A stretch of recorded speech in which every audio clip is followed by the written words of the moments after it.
Aker DPP Porkabi itu mengamanatkan dibentuknya sayap organisasi yaitu Srikandi.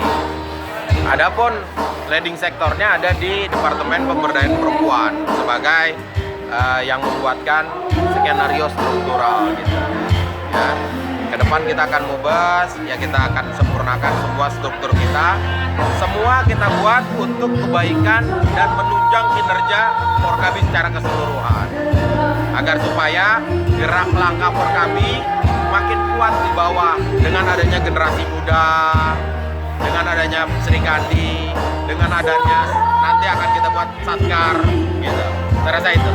Untuk SK-nya sendiri Pak Sekjen.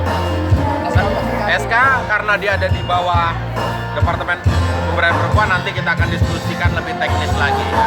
Gitu aja. Tapi kalau untuk yang disahkan itu berarti udah sah sih kan itu ya? Nanti kita setelah, jadi begini, buat kita Porkabi apa artinya sebuah SK? Yang penting kinerja, gitu. Kinerja itu lebih penting dari sekedar SK. Dan Srikandi sudah 3 tahun ini membuktikan kinerjanya.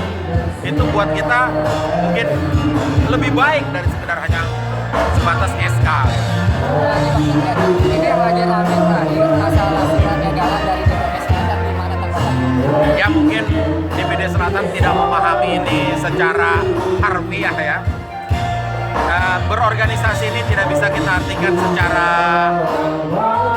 dalam konteks administratif saja gitu. Ada perlu kita juga memaknai berorganisasi dengan cara harfiah, secara menyeluruh.